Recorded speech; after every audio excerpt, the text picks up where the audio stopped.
3, versos 15 a 20, diz assim: O Senhor afastou as sentenças que eram contra ti e lançou fora o teu inimigo, o rei de Israel. O Senhor está no meio de ti, tu já não verás mal algum. Naquele dia se dirá a Jerusalém: Não temas, ó Sião, não se afrouxem os teus braços. O Senhor teu Deus está no meio de ti, poderoso para salvar-te. Ele se deleitará em ti com alegria, renovar-te-á no seu amor, regozijar-se-á em ti com júbilo. Os que estão entristecidos por se acharem afastados das festas solenes, eu os congregarei. Estes que são de ti e sobre os quais pesam o opróbrio. Eis que naquele tempo procederei contra todos os que te afligem, salvarei os que te cocheiam e recolherei os que foram expulsos, e farei deles um louvor e um nome em toda a terra em que sofrerem ignomínia. Naquele tempo eu vos farei voltar e vos recolherei, certamente farei de vós um nome e um louvor entre todos os povos da terra, como eu vos mudar a sorte diante dos vossos olhos, diz o Senhor. Vamos orar mais uma vez? Santíssimo e eterno Deus, te louvamos pela tua palavra, Senhor, que é viva e eficaz, e mais penetrante do que espada alguma de dois gumes. Por ela, Senhor, queremos ser exortados, ensinados e edificados, Senhor, para que possamos dia a dia glorificar, Senhor, e viver de acordo com o que ela nos prescreve, diante do que ela, Senhor, nos adverte que devemos viver. Se conosco, Pai, é a nossa oração, em nome de Cristo Jesus, nosso Senhor. Amém. Meus irmãos, nós vamos ler então no livro de Sofonias, no capítulo 3, a salvação que vem do poderoso Deus. O Salvador poderoso é isso que Sofonias descreve nesses versos, ou nesses 20 versos que nós podemos ler no capítulo 3. Nós vemos então que Sofonias ele está escrevendo esse livro em um período não muito diferente dos profetas das quais nós já passamos aqui: Abacuque, Miqueias, Naum, Joel e os demais. É um período em que Israel está sofrendo os reveses pelo seu inimigo. Inclusive o próprio texto narra aqui que eles estão afastados das festas solenes, que para o povo judeu era um motivo de muita alegria participar das festas estabelecidas no livro do Levítico. Então não estar nas festas também era um motivo de muita tristeza para aquele povo, porque cada festa tinha um significado. E então esse povo está precisando de salvação. Esse povo não tem alegria, esse povo não tem prazer, porque eles estão em volta do inimigo. E é claro, não dá para ter alegria, não dá para ter prazer na vida quando você está cercado de adversidade, cercado pelo inimigo. Você se vê acuado, você se vê oprimido, você se vê pressionado pela ação daqueles que estão opondo. Assim também foi e continua sendo em todas as guerras. Aqui não é diferente. Esse povo precisa da sua alegria, precisa voltar a ter a sua alegria. O relato da festa é justamente para mostrar que esse povo está sem alegria. Esse povo não consegue mais cultuar, não consegue mais ter prazer diante da situação. Então o Senhor promete que o Senhor trará de novo alegria a eles. O inimigo está feroz contra eles, o inimigo está se levantando de forma brutal, mas o Senhor promete trazer alegria de novo para eles, porque o Senhor salvará o seu povo. O Senhor salvará o povo que ele se aliançou, o povo que ele estabeleceu uma aliança, ele salvará, e ninguém vai destruir esse povo. E o Senhor também trará o quê? Um gozo, um prazer entre eles. E por que eles terão esse prazer? Porque o próprio Deus diz que estará no meio deles. Isso é muito interessante, meus irmãos. Sempre que a Bíblia fala de um prazer do povo de Deus, que o Senhor vai trazer um prazer ao seu povo, que o Senhor vai trazer alegria, vai trazer contentamento, o Senhor promete: vou estar no meio de vocês. Nós lemos na liturgia, o Senhor no seu trono, e o trono dele no meio. mas essa é uma constante na Bíblia. O Senhor sempre no meio do seu povo, trazendo a ele o quê? O contentamento. O contentamento, né? O Senhor no meio significa que o Senhor está conosco. E não é uma promessa estabelecida pelos profetas, cumprida em Jesus Cristo, que o Senhor seria o quem? Quem é o Senhor Jesus para nós? É aquele que nos traz alegria. Qual alegria? Da salvação. E é aquele também que nos traz um prazer imenso, um gozo imenso, que é o que? Estar conosco todos os dias, o Emmanuel, Deus sempre conosco. Então, meus irmãos, esse texto vai nos ensinar isso, que o Senhor trará, como trouxe ao povo de Israel, depois de toda essa perseguição do exército, dos inimigos, das nações inimigas, mas também olhando para nós, o Senhor promete alegria na salvação e prazer com Ele habitando conosco. E nós podemos ver isso em 3 pontos, meus irmãos, que são bem claros e objetivos para nós. No verso 15, Sofonias declara que o Senhor afastou as sentenças que eram contra ti e lançou fora o teu inimigo, o rei de Israel. O Senhor está no meio de ti, tu já não verás mal algum. Se os irmãos voltarem um pouquinho as páginas, né, os irmãos vão ver que os capítulos anteriores não são capítulos de um cenário bom. Capítulo 1, por exemplo, o que acontece no capítulo 1? Há ameaças pesadas contra Judá e contra Jerusalém. Olha como começa o texto: palavra do Senhor que veio a Sofonias, filho de Cusco, filho de Gedalias, filho de Amarias, filho de Ezequias, nos dias de Josias, filho de Amon, rei de Judá. De fato, consumirei todas as coisas sobre a face da terra, diz o Senhor. Aí o Senhor vai falar que consumirá homens, animais, consumirá as aves do céu, os peixes, né? E as ofensas com os perversos, e os exterminarei os homens sobre a face da terra. O Senhor está dizendo: eu vou aplicar o meu juízo, e o meu juízo ele se estenderá sobre toda a terra. Não vai escapar do meu juízo homem, animal, as aves do céu, né? Não vai escapar os peixes do mar, os perversos, todos eles receberão o juízo de Deus. E o Senhor continua dizendo que Ele vai estender a mão contra quem? Contra Judá e contra todos os seus habitantes de Jerusalém. Por que o Senhor vai aplicar um juízo contra Judá? Nós já vemos falando isso através de cada profeta. O Senhor promete a eles que vai exterminar do mal deles do meio deles o pecado. Por quê, meus irmãos? É lógica, tá? Se o Senhor quer habitar no nosso meio, o que Ele precisa fazer? Nos purificar e tirar do nosso meio quem? Aquele que está ocupando o lugar de Deus. Isso é lógica. E aqui o Senhor diz que vai purificar Israel com esse juízo. Por quê? Olha só o que diz o versículo 4 do capítulo 1. Exterminarei deste lugar o resto de Baal, o nome dos ministrantes, dos ídolos e de seus sacerdotes. Meus irmãos, mesmo com a grande reforma de Josias, que foi um rei muito bom, mesmo com Josias fazendo aquela reforma, retirando do meio do povo de Israel os postes ídolos, retirando todo tipo de adoração, ainda sobrou um resquício que estava no meio do povo. E guarde bem isso: no meio do povo, aonde Deus quer habitar. Então Deus está dizendo: vai vir juízo. E o juízo, antes de vir sobre os inimigos, assim como nós falamos em Abacuque, como falamos em Miqueias, como falamos nos profetas anteriores, Deus está dizendo de novo: antes de vir a redenção, a alegria, antes de eu estar no meio de vocês, juízo. Vocês receberão o meu juízo, eu vou purificar o meu povo. E com isso nós podemos aprender uma coisa que é lógica: quando Deus quer nos abençoar, meus irmãos, primeiro Deus nos purifica. Como um bom pai que Deus é, Deus nos santifica. E muitas vezes, por causa da nossa rebeldia, por causa da dureza do nosso coraçãozinho, o que nós temos que sofrer? Por causa da dureza do nosso coração.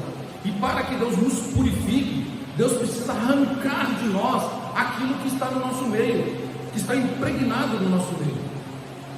Assim como foi com Judá, Deus tirou os resquícios de Baal. Lembra quem era Baal? Baal era o grande Deus da fertilidade, era o Deus que trazia prosperidade, era o Deus que era cultuado não só por Israel, mas pelas nações circunvizinhas, por causa da ideia da prosperidade. Então Deus está dizendo para eles que vai arrancar, porque é Deus quem traz a verdadeira bênção, a verdadeira paz para o seu povo.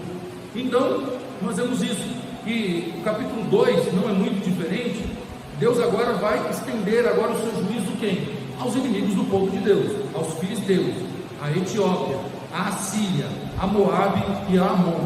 Todos aqueles que se levantaram contra o povo de Deus, que triunfaram sobre o povo de Deus e que estão caçoando é meio antiquado, né? Já foi falado. Estão tirando um barato da cara do povo de Deus, estão rindo da cara do povo de Deus, que estão ali zombando, dizendo assim: derrotamos Israel, saqueamos Israel.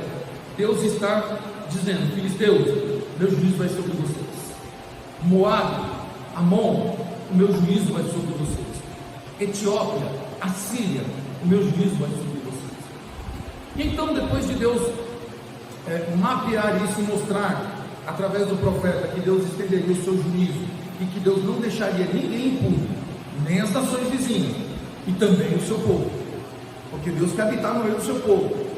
Então, no capítulo 3, Deus faz uma ameaça contra Jerusalém. De fato, no primeiro verso do capítulo 3, nós podemos ver claramente Deus falando: ai da cidade opressora, da rebelde e manchada, não atende a ninguém, não aceita disciplina, não confia no Senhor, nem se aproxima do seu Deus. Olha que relato triste que o Senhor está narrando aqui através do profeta. O Senhor está dizendo que ela é rebelde, é manchada, ela não atende ninguém, ela não aceita disciplina, ela não confia em Deus e nem se aproxima de Deus. Então Deus continua falando dos seus príncipes, que são leões rugidores, os seus juízos são como lobos, e o Senhor vai descrevendo todo aquele cenário. Então o Senhor no capítulo 3 diz: depois que eu exercer o meu juízo, eu vou trazer alegria, eu vou salvar o meu povo, eu vou trazer purificação no meio deles, e eles vão ter um grande contentamento, uma grande alegria, que é ter Deus no meio do seu povo. Meus irmãos, com isso nós podemos aprender então rapidamente que Deus ele intervém, né? A intervenção redentora de Deus é muito clara no livro de Sofonias.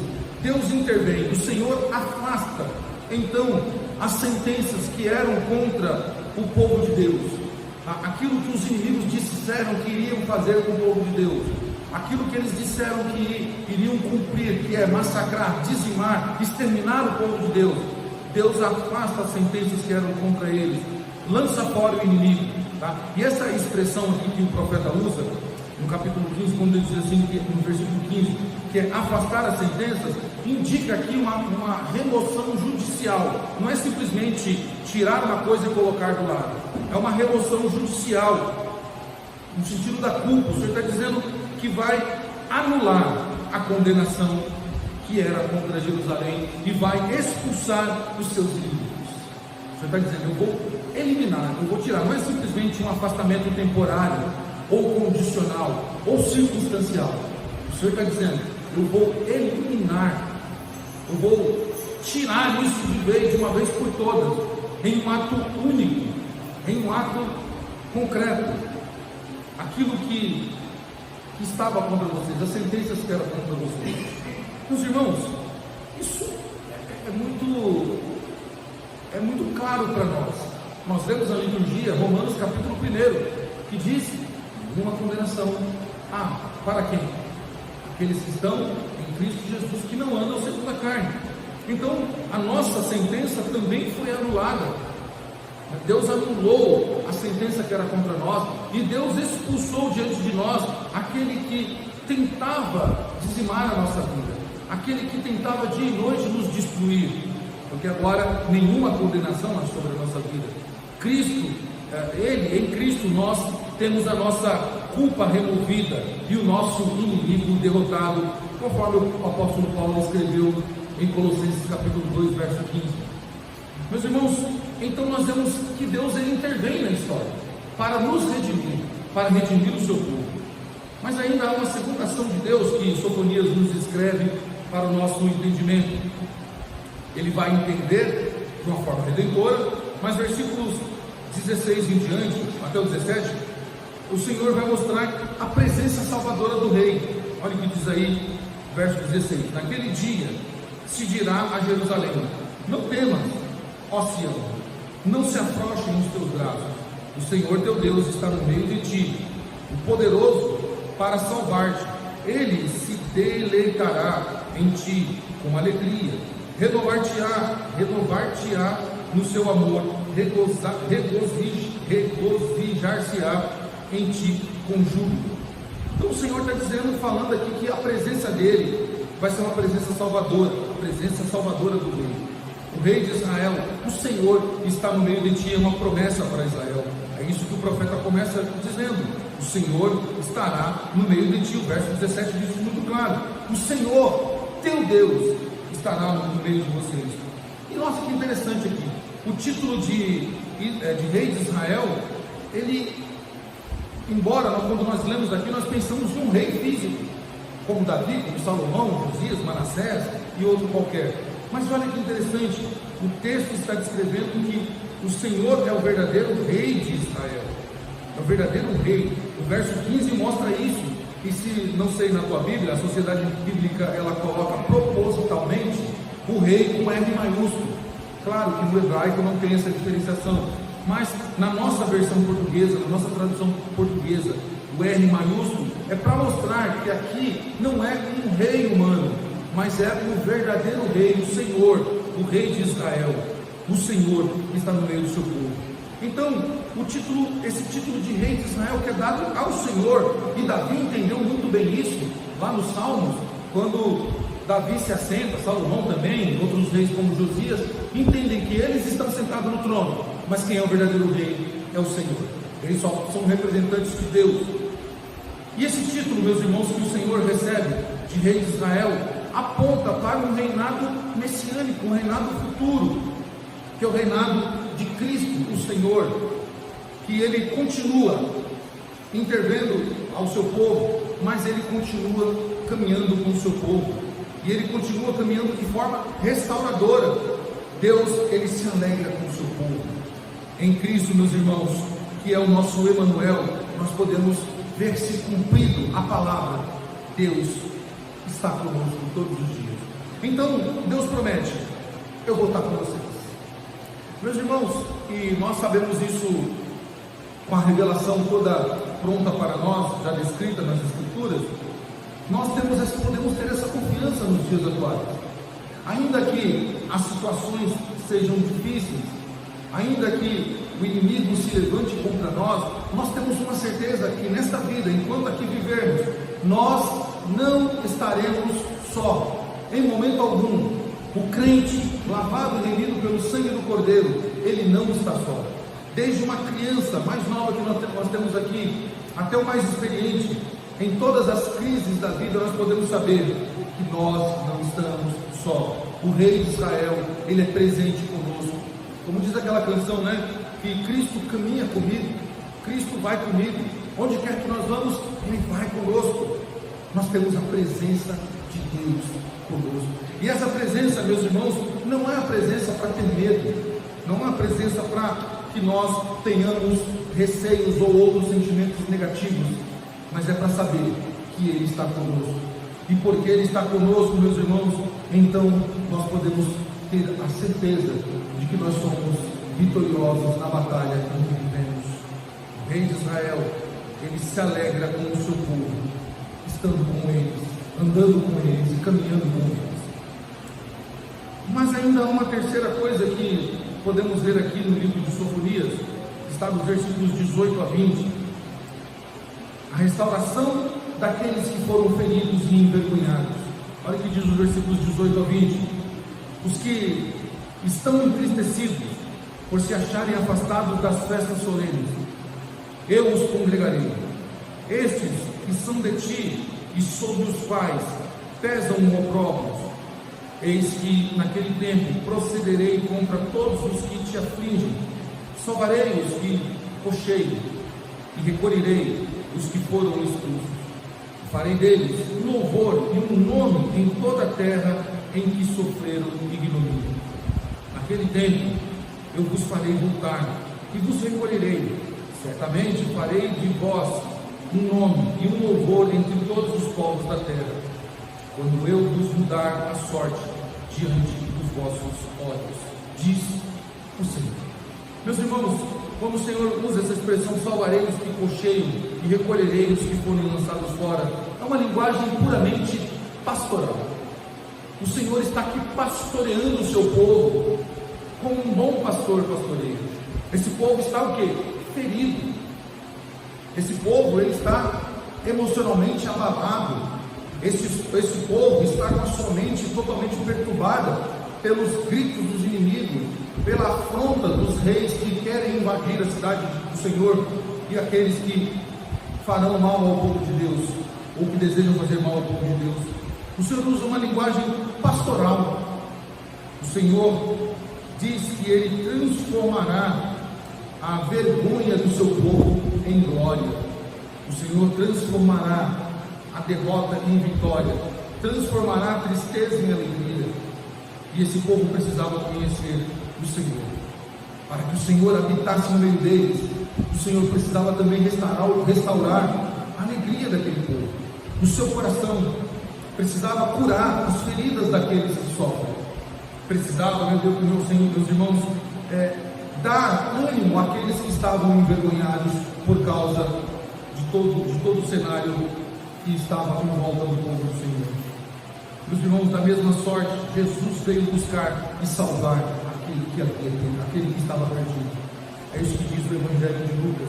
O Senhor veio salvar aquele que estava perdido, aquele que estava numa situação de opróbrio, aquele que estava sem esperança, aquele que estava envergonhado por causa das lutas dessa vida. Meus irmãos, a igreja é este povo restaurado do Senhor. A igreja é este povo restaurado que torna louvor entre as nações. É o Senhor que muda a nossa sorte para que Ele seja louvado e nós tenhamos uma nova vida no Senhor. O Senhor promete a esse povo que está envergonhado. Quando nós vemos o Salmo 137, se não me falha a memória, quando aquele povo estava cativo para Babilônia, envergonhado agora, eles não poderiam nem tocar os seus instrumentos, e eles dizem que se colhem no céu da boca a nossa língua, mas nós não cantaremos para os babilônios as músicas de Sião. Eles escondiam seus instrumentos entre as árvores para não tocar os cânticos do Senhor para aquele povo. E durante toda a história de cativeiro nós vamos ver isso, este povo totalmente ferido, não só fisicamente, mas emocionalmente. Este povo envergonhado, porque agora eles não poderiam mais, por exemplo, fazer a festa da Páscoa. Que era a festa da Páscoa? É lembrar que o Senhor os tirou do Egito e da servidão, da escravidão. Eles não poderiam mais comemorar a festa dos tabernáculos. Eles não poderiam mais comemorar a festa de Pentecostes. Eles não poderiam mais comemorar as festas das trombetas, que eram festas que o povo se alegrava, eram festas inclusive com muita comida, como o povo de Deus gosta, e uma festa prolongada, com muitas canções, alegrias, por muitos dias. Agora eles estavam impedidos de fazer as suas festas e se alegrar no Deus libertador. Então o Senhor diz: eu vou mudar a sua sorte. Meus irmãos, não é exatamente assim que o Senhor fez conosco? Outrora, nós estávamos assim, sem alegria, tristes, cabisbaixos, sem motivos para viver. Então o Senhor mudou a nossa sorte, fazendo com que brotasse em nós a alegria do Espírito Santo, para que Ele, habitando conosco, pudéssemos ter alegria e podermos cultuá-lo e louvá-lo. Meus irmãos, Sofonias, ele aponta para a encarnação de Cristo, o verdadeiro libertador, o salvador do povo do Senhor, do povo de Deus.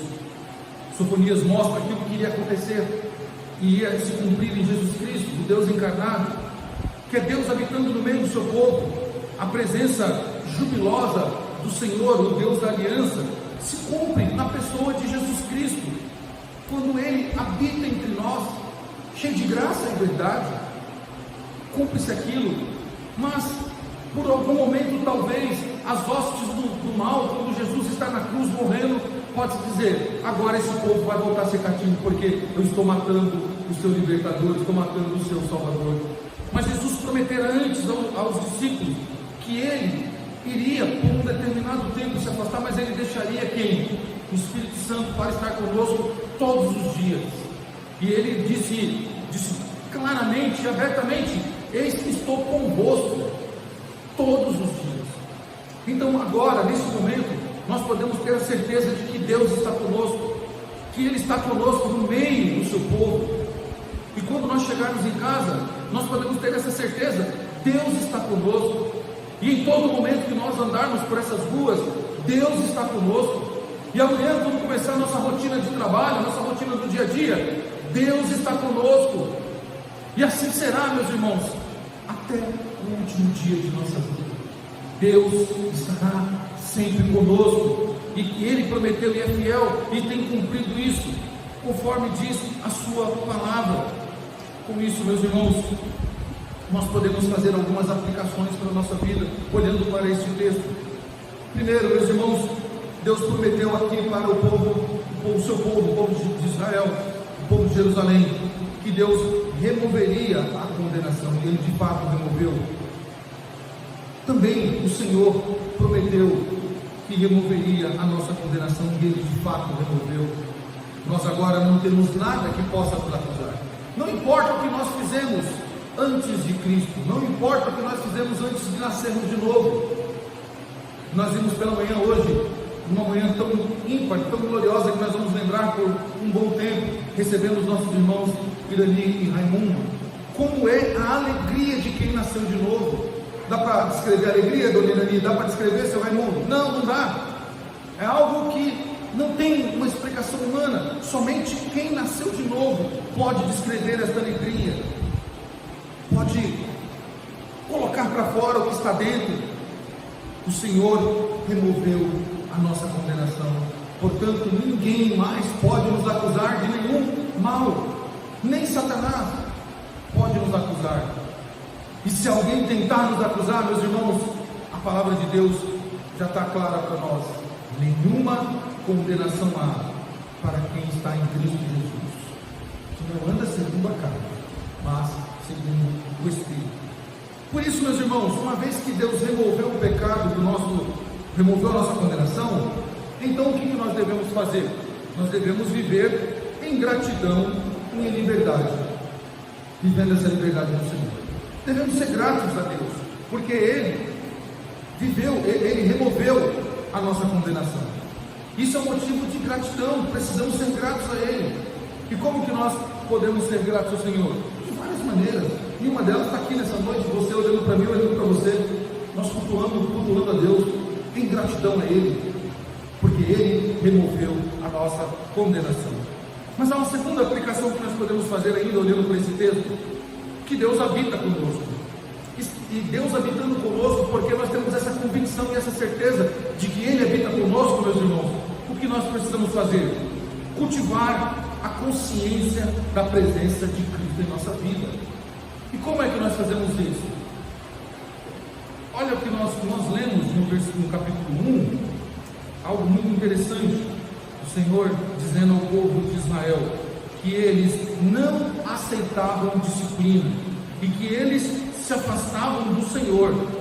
Eles se afastavam do Senhor, e por isso veio a eles juízo. Uma vez que nós temos essa certeza de que Deus habita conosco, nós precisamos cultivar uma consciência da presença de Cristo. Nós precisamos entender que Cristo está conosco em todos os tempos e em todo o lugar. Não há um momento da sua vida que Deus não está contigo. Então você precisa desenvolver essa consciência. Portanto, quando este mundo nos oferecer as suas oferendas, nós precisamos lembrar quem está conosco. Nós precisamos lembrar quem está conosco. Quando nossos pés nos levarem para determinados locais, nós precisamos lembrar quem está conosco.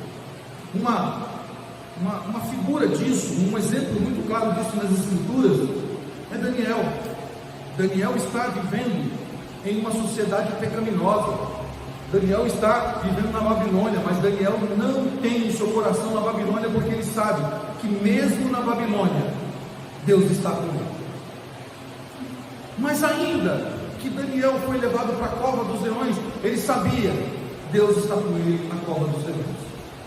Não há nenhum lugar deste mundo em que você possa pisar, em que o Senhor não esteja com você. Por isso, meus irmãos, desenvolva essa consciência. Cristo está comigo. E porque Cristo vai com você, então se faça essa pergunta: aonde os meus pezinhos limpos e cheirosos vão pisar? O Senhor pode pisar também? Aonde eu vou entrar? O Senhor pode entrar também? Lembrando-se de que o Senhor é santo, e por causa da sua santidade ele não pode contemplar o mal, o pecado. Então nós precisamos ter essa consciência para que não venhamos a cair em julgamento, como o povo de Israel foi julgado por se afastar do Senhor e por não aceitar a disciplina do Senhor. Mas ainda há algo que nós podemos ainda aplicar na nossa vida aqui, é que Deus se alegra em nós, e por causa dessa alegria que Deus tem em nós, meus irmãos, por sermos o seu povo, por sermos lavados por Ele, remidos por Ele, para que Ele viva, habite no nosso meio, nós precisamos então viver uma espiritualidade de alegria. Meus irmãos, de todos os moradores da terra, não sei, hoje deve estar em torno de 7 bilhões de pessoas. Se tem pessoas que têm motivos para dar um sorrisão alegre, mostrar esses dentes bonitos, com ou sem aparelho, somos nós. Somos nós. Não importa se nós estejamos cansados, não importa se o dia hoje foi terrível, não importa se as perseguições, lutas e tribulações vieram como chuva sobre a nossa cabeça, você e eu temos motivos para dar gargalhadas e nos alegrarmos, porque Deus se alegra em nós, e por isso a nossa espiritualidade precisa de alegria. Não dá para a gente estar na presença de Deus, né? Como brincam alguns, né? Cantando a alegria está no coração. Não dá, né? Não combina. Nós somos um povo alegre. Nós temos que nos alegrar no Senhor. Ele é a nossa alegria e Ele se alegra em nós. Por isso vivamos uma vida com alegria. Com alegria. Meus irmãos, uma vez que Deus restaurou os nossos, nos restaurou as nossas feridas, ou restaurou as nossas feridas, então nós devemos servir aqueles que estão quebrantados. Uma vez que Deus nos curou, nós temos que também ser os servos do Senhor, instrumento dele, para os quebrantados, para aqueles que estão feridos. Uma vez que Deus mudou a nossa vida, tirando-nos do pecado, nós temos que ser instrumentos de Deus para ir até aqueles que estão feridos pelo pecado, que estão machucados pelo pecado. É dever nosso, meus irmãos, uma vez que nós fomos comprados por Ele.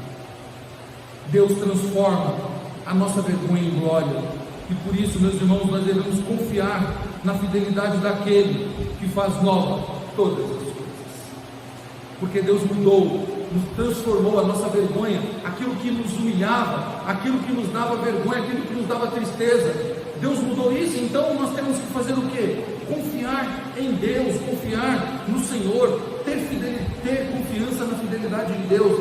Deus continua fiel, Ele não mudou e não vai mudar. Não importa o que aconteça, Deus permanecerá fiel à sua palavra. E Ele prometeu que vai nos salvar, meus irmãos. Ele vai nos salvar. E se Ele prometeu que estaria conosco todos os dias, é porque Ele está conosco todos os dias. Confiamos no Senhor. Meus irmãos, o Deus que julgou, agora reina com misericórdia. O Deus que julgou o seu povo, Ele torna-se, sempre foi rei do seu povo, e sempre agiu com misericórdia com o seu povo. Ele habita com o seu povo, Ele celebra a restauração do seu povo, como diz Sofonias aqui no versículo 17, do capítulo 3, o Senhor teu Deus está no meio de ti, poderoso para salvar. Creamos nisso. O nosso Deus, meus irmãos, está no nosso meio neste momento, e Ele é poderoso para nos salvar de todo o mal. Meus irmãos, precisamos crer nisso, precisamos crer nessa promessa, precisamos crer na palavra daquele que não mente, daquele que não se engana, daquele que não comete equívocos, daquele que é santo, santo, santo, conforme lemos na liturgia em Apocalipse. E por isso, meus irmãos, nós vamos neste momento cantar uma oração pedindo ao Senhor que continue conosco no nosso meio, como Ele prometeu de fato, e que se por algum motivo, por alguma situação, nós tentarmos, ou escorregarmos, ou tropeçarmos, que Ele nos guarde pelo seu poder, que Ele permaneça ao nosso lado, que Ele nos dispense o seu cuidado, que Deus nos guarde pelo seu poder, que Ele nos guarde pelo seu poder, e então estaremos todos nós juntos com o Senhor, pelo seu poder e pelo seu amor. Que Deus nos guarde em seu amor.